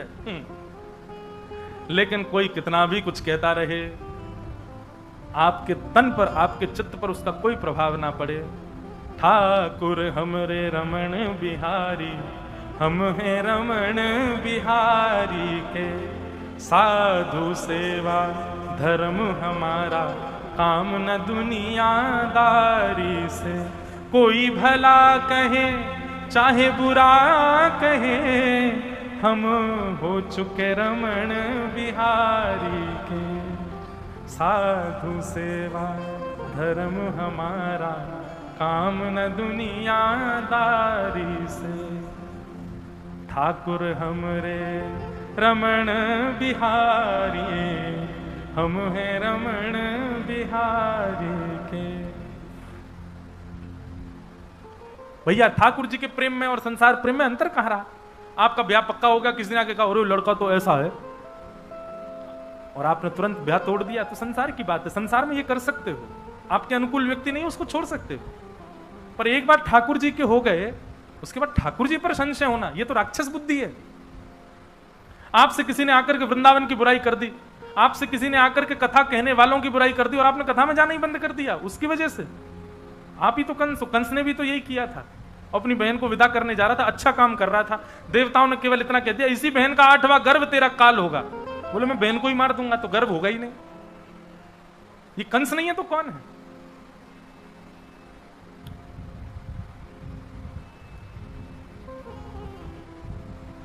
केश पकड़ लिए देवकी के, जैसी तलवार निकाल करके सर धर से अलग करने लगा। वसुदेव जी ने चरण पकड़ लिए, जितने बालक होंगे हम सब तुमको दे देंगे, लेकिन देवकी को मत मारो। वसुदेव जी की बात पर विश्वास करके देवकी को मुक्त कर दिया, दोनों को कारागृह में डाल दिया। 6 बालकों की हत्या कंस ने की, और 7वें बालक के रूप में स्वयं शेषनाग भगवान ही शेषावतार बलराम जी के रूप में पधारे। परंतु कुछ महीना देवकी के गर्भ में रहे होंगे, भगवान को मन में आया कि भाई ये बलराम जी हैं, बड़े क्रोधी हैं, जन्म लेते ही मार देंगे कंस को, और इन्होंने कंस को मार दिया तो जो काम हमको करना है वो तो हो ही नहीं पाएगा। योग माया को बुलाया, वैष्णो देवी को बुला करके कहा कि आप जाइए, जाकर के हमारा एक काम कर दीजिए। बोले क्या? दाऊ दादा को देवकी मैया के गर्भ से स्थानांतरित करके रोहिणी मैया के गर्भ में पहुंचा दो। रोहिणी भी वसुदेव जी की पत्नी है, और ऐसा वर्णन आता है कि वसुदेव जी महाराज हर महीना 2 महीना में, उनकी 7 पत्नियां थीं, वो अपनी पत्नियों से मिलने जाते थे। कंस इतना तो दया करता था, मेरे जीजा जी हैं, इनको थोड़े दिन के लिए जाने, कुछ क्षण के लिए जाते थे। भगवान ने कहा रोहिणी मैया गोकुल में रहती हैं यशोदा मैया के पास, और वो देव की इनकी वसुदेव जी की पत्नी है। हे योग माया आप कृपा करो और बलराम जी को रोहिणी मैया के गर्भ में पहुंचा दो। तो बलराम जी की दोनों मैया हैं, देवकी भी मैया हैं और रोहिणी भी मैया है, दोनों के गर्भ में रहे हैं। इसीलिए उनका नाम शंकरषण, उनका एक गर्भ से आकर्षण करके दूसरे स्थान पर उनको भेजा गया है। कंस को पता चला 7वां बालक गर्भ में ही खत्म हो गया और 8वें बालक के रूप में भगवान श्री कृष्ण पधार रहे हैं। भादों का महीना, अष्टमी तिथि, कंस ने महाराज द्वारपाल बढ़ा रखे हैं, सैनिक बढ़ा रखे हैं, 2-2 ताले लगवा रखे हैं, कहीं से भी मेरा शत्रु निकल के भाग ना जाए। लेकिन जिस दिन ठाकुर जी का प्रादुर्भाव हुआ उस दिन ऐसी ब्यार बह रही है, ऐसी हवा चल रही है कि उसमें इतनी अच्छी सुगंध है, उसका स्पर्श अच्छा लग रहा है, उसकी सुगंध अच्छी लग रही है, सबको बहुत सुख लग रहा है। सब आज चैन की नींद में सो रहे हैं, सबको इतनी गहरी नींद आई है कि महाराज जो जहां बैठा है उसको ऐसा लग रहा है यही मखमली गद्दा, यहीं सो जाओ। बारिश के बाद एक ऐसा माहौल हो जाता है, वातावरण, ऐसी हवा चलती है, खिड़कियां खोल देते हैं लोग, पंखे बंद कर देते हैं, उस दिन सबको सुख लगने लगता है। ऐसा ही सुख का वातावरण पूरे गोकुल में, पूरे ब्रह्मांड में हो गया। गहरी निद्रा में कंस सोए हैं, सारे सैनिक सोए, द्वारपाल सोए, सब सोए हैं, केवल वसुदेव और देवकी जागे हैं। और जैसे ही भादों का महीना, अष्टमी तिथि, अर्धरात्रि का समय हुआ, एक दिव्य तेज देवकी मैया के गर्भ से प्रकट हुआ और शंख चक्र गदा पद्मधारी श्री बालकृष्ण प्रभु प्रकट हो गए। बोलो बालकृष्ण लाल की जय। हाथ जोड़ करके सब लोग प्रणाम करो। तमद्भुतम बालकमम्बुजक्षणम चतुर्भुजम शंख गदायुधायुधम श्रीवत्सलक्ष्मं गलसौभकौस्तुभम पीतांबरम सांद्रपयोदसौभगम। ठाकुर जी का चित्र अपने मन में बनाओ। कैसे हैं ठाकुर जी? बोले नन्हे से बालक हैं ठाकुर जी, लेकिन ठाकुर जी की 4 भुजा हैं और चारों भुजाओं में शंख चक्र गदा पद्म धारण किया है। नन्हे से ठाकुर जी हैं लेकिन पीतांबरी पहन के आए हैं। नन्हे से ठाकुर जी हैं, पीली धोती पहन के आए हैं। नन्हे से ठाकुर जी हैं लेकिन ऐसा लग रहा है चंदन की इत्र लगा के आए हैं। घुंघराले केश हैं, सिर पर मुकुट धारण किया है, गले में कौस्तुभ मणि पहन करके भगवान आए हैं। देवकी मैया और वसुदेव जी ने प्रणाम किया और देवकी मैया ने प्रार्थना की, भगवान आपने बड़ी कृपा की कि आप हमारे यहां संतान बन के आए, लेकिन अनुभव तो पूरा पूरा कराओ, फीलिंग तो आ ही नहीं रही है। बोले क्यों? कपड़े पहन के कौन सा बालक आता है? वही 4 भुजाओं में कौन सा बालक जन्म लेता? और बालक जन्म लेती खड़ा हो गया सामने। वो तो देवकी मैया थी, आजकल की मैया होती है, जन्म लेती बालक खड़ा हो जाए तो प्राण त्याग दे भैया। मैया बोली कौन आ गया ये? ठाकुर जी ऐसा अनुभव तो कराओ कि आप बालक बन के आए हो। भगवान बोले देखो हम पूर्ण रूपेण यदि लीला में प्रवेश कर गए तो फिर पूरी लीला करेंगे, और पूरी लीला करेंगे तो फिर लीला हमारी थोड़ी बड़ी है, हमको कुछ दिन के लिए ब्रज भेजना पड़ेगा आपको। ब्रज में जाएंगे, ब्रजवासियों का प्रेम लेकर के वहां बढ़िया माखन मिश्री खाए करके, और महाराज थोड़े 11 वर्ष की आयु हो जाएगी, नहीं थोड़े बड़े हो जाएंगे, तब आएंगे, तब आकर के कंस को मारेंगे। इतने दिन का वियोग सह पाओ मैया तो बताओ। देवकी मैया बोली आप जीवन पर्यंत पुत्र के रूप में प्राप्त हो गए, उसके लिए 11 वर्ष के लिए यदि तप करना पड़े तो मैं करूंगी, पर आप बालक बनो। भगवान बोले तो वसुदेव जी सुनिए, हम अभी बालक बन जाते हैं, मैया अपना पयोधर पान करा देगी, फिर आप ये डलिया में हमको लिटा करके गोकुल छोड़े आना, और गोकुल में एक बालिका ने जन्म दिया है उसको ले आना, और फिर हम 11 वर्ष 56 दिन बाद आएंगे लौट करके। भगवान ने दुग्धपान किया, देवकी मैया के नेत्रों से आंसू गिरने लगे। ठाकुर जी को अपने वक्ष से लगा करके यशोदा मैया, देवकी मैया इतनी प्रसन्न है, परब्रह्म को पुत्र के भांति अपनी गोद में खिला रही है। वसुदेव जी बोले भगवान आपने आज्ञा तो कर दी, पर मेरे हाथों में हथकड़ियां, पैरों में बेड़ियां, इतने दरबान कैसे लेके जाऊं? भगवान बोले यही गलती करता है भक्त मेरे पास आने में, अपने बंधन गिनाता है मुझको, परिवार का बंधन, व्यापार का बंधन, पत्नी का बंधन, बच्चों का बंधन, ये बंधन वो बंधन, कैसे आऊं? ठाकुर जी कहते हैं तुम केवल मेरे पास आओ, बंधन तोड़ने की जिम्मेवारी मेरी, बंधन खोलने की जिम्मेवारी, तुम बस चले आओ। वसुदेव जी बोले तो भगवान क्या करना है? बोले केवल मुझको गोद में ले लीजिए, बाकी सब हम कर लेंगे। और जैसे ही भगवान को गोद में लिया, हाथ की हथकड़ियां खुल गई, पैरों की बेड़ियां खुल गई, चट चट सारे ताले खुल गए, सारे बंधन भगवान ने छोड़ दिए, खोल दिए।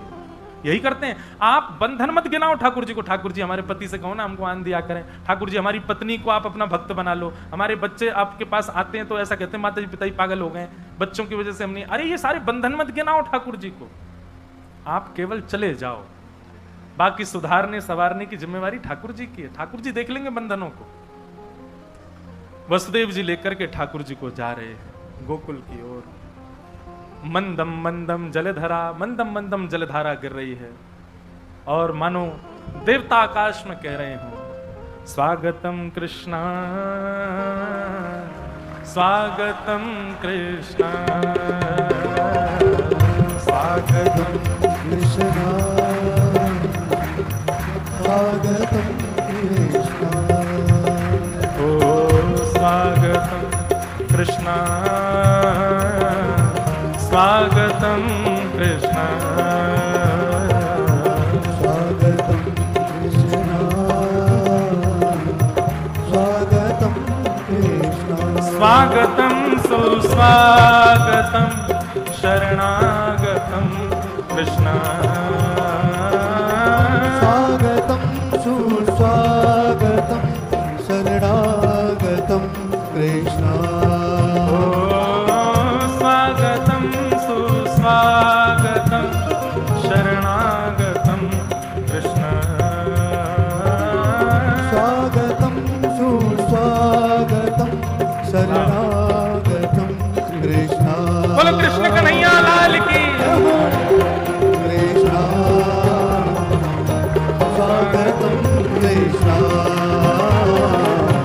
स्वागतम कृष्णा, स्वागतम। बोलो नंद के लाला की। बताओ, मैं सोच रहा था जगन्नाथ जी जब हुए होंगे ऐसे ही रहे होंगे, हैं? अब ऐसी बड़ी बड़ी आंख, वैसी ऐसी भुजाएं है गई हैं, जब भय होंगे तब ऐसे ही रहे होंगे। बोलो नंद के लाला की।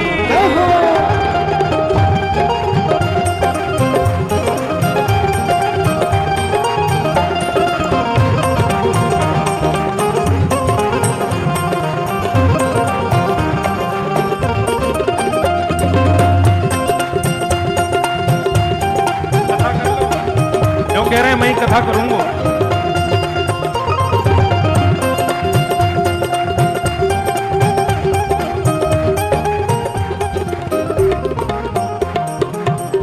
बोलो नंद के लाला की। क्यों कह रहे हैं बहुत देर है गई, अब जल्दी कर, नहीं तो मैं कथा ना कर दूंगा। माइक पकड़ लियो मेरो। बोले अब जल्दी से मेरो जन्म कर दे। महाराज वसुदेव जी लेकर के पहुंच गए ठाकुर जी को। नंद भवन में भी यशोदा मैया सोई हैं। सोती भई यशोदा मैया के बगल में ठाकुर जी को सुवाए दियो और लाली को ले जाकर के मथुरा में कंस को दे दियो। अष्टभुजी देवी बन गई और महाराज कंस को बता दियो तेरे शत्रु ने तो जन्म ले लियो। सब लोग बैठ जाओ, थोड़ी देर इनको हम भी तो देखें कितनी देर पकड़ेंगे हमारा माइक। ले बोले पकड़ के सो जाऊंगा मैं तो। बोले नंद के लाला। अच्छा देखो, इतनी कथाएं हमारी होती है, हर कथा में कोई ना कोई बालक बने, पूरा वो बालक गोद में आता है, ऐसे ही लगता है ठाकुर जी आए हैं। साक्षात ठाकुर जी जैसी हरकत हो जाती है फिर उसकी। तो अब चलो हमारे साथ गोकुल सब। रात रात में वसुदेव जी कब कब में बालक को सुलाए करके चले गए, कोई को पता ना चली। लेकिन नंदरानी की दो ननद हैं, नंद बाबा की दो बहन हैं, एक को नाम है नंदा, दूसरी को नाम है सुनंदा। नंदा सुनंदा जो है 6 महीना तो पड़ी है नंद भवन के पास, और ये 6 महीना तो यही आश में पड़ी है कि भैया कब होएगा। ये आ गई नंदा सुनंदा। वाह, ये सुनंदा है वो नंदा है। कौन है? वो कह रहे हैं ये बिंडला सखी है। हमारे ब्रजमंडल की एक सखी है, वो सबके घर के गोबर चुराती है, उसका नाम है बिंडला सखी। उसको ठाकुर जी कहते हैं गोबर चोटी। तो ये तो सच में सो गए भैया माइक पकड़ के। देखो ऐसे कस के पकड़ो। तो नंदा सुनंदा बेचारी 6 महीना से डेरा डाल के पड़ी है नंद बाबा के यहाँ। क्यों? बोले अब की बार भाभी के लाला होएगा तो गरेवारी मेवा मिलेगी। आज सवेरे सवेरे जैसे ही गई महाराज देखो कि नंद रानी के बगल में नेक सब बालक कुल बुलाए रहे हो, चदरिया ओढ़ करके पड़ो है, केवल मुख दिख रहा है। नंदा सुनंदा बोली अरे ऐसा लगे अर्धरात्रि में भाभी ने बालक को जन्म दिया है, अरे देख तो सही लाली है कि लाला। नंदा बोली अरे कोई हो, कहा मतलब है, संतान होनी चाहिए। बोले नायना एक बार देख ले। अरे भैया हमारे नंद बाबा इतने बूढ़े है गए, एक लाला है जाए 9 लाख गैयान की सेवा करते करते बेचारे हार जामे, एक लाला होएगा तो इतनी गैयान की सेवा कर लेगो। अरे लाली भी तो कर सके। बोले लाली कर सके पर लाली तो कोमल होवे ना, इतनी गैयान को धूप में चरावे जावे लाली अच्छी थोड़ी लगेगी, लाला जानो चाहिए। और कल को हम आमेंगी, हमारे पाम कौन छुएगो, लाली पाम छुए अच्छा थोड़ी लगे, लाला पाम छुएगो। और लाली कचू करेगी तो भाई तो डांट ही सके, लेकिन मारवे पीटवे को अधिकार तो लाला ये मिलेगो। एक लाला तो होना चाहिए, वहीं पर सबरे फिर चढ़ेंगे। लोग कहते हैं कि क्यों ऐसा कहते हैं कि लाला हो लाला। अरे भाई लाला ही तो पिटे, लाला जितनो सेवे लाली बेचारी सहना पावेगी। आजकल लालियां भी सब करती हैं, परंतु भैया लाला को मारवे को अधिकार, पीटवे को अधिकार, बहन वापे चढ़ चढ़ जामे, बुआ वाए तो मारे हैं, मामी मामा तो वापे चढ़े रहे हैं। लाला होवे तो एक अलग अधिकार मिले ना गुस्सा करवे को। नंद रानी यशोदा सोई हैं, बगल में नेक्स्ट से बालक सोए हैं। और महाराज 21 बार हरिशरणम को जाप किया, और हरिशरणम को जाप करके जैसे ही चदरिया हटाए करके देखो महाराज है गया है गया है गया है गया है गया है गया है गया है गया है गया है गया। नंदा सुनंदा चिल्लाने लगी है गया है गया। एक दूसरे को मुंह दबाई दियो, बोले अभी हल्ला मत करे, सबसे पहले ये खबर जाके नंद बाबा को सुनाएंगे। और नंद बाबा के पास जाकर के नंदा सुनंदा कहने लगी है गया है गया है गया है गया है गया है गया है गया है गया है गया। बाबा बोले कहा भयो? बोले बाबा अब तो है गए हो। बोले भयो का? बोले अब तो है गए हो। बोले भयो का बता तो। बोले बाद में बताएंगे, पहले ये बताओ हमको कहां मिलेगा। नंद बाबा बोले तू जो कहेगी सो देंगे, बता तो सही कहा भयो। बोले बाबा आपने इतने ब्राह्मण की सेवा करी, इतने ब्रजवासीन से प्रेम कियो, इतनी यमुना मैया की सेवा करी, इतनी गैयान की सेवा करी, इन सबन के आशीर्वाद सो आपके घर में नीलमणि जैसा,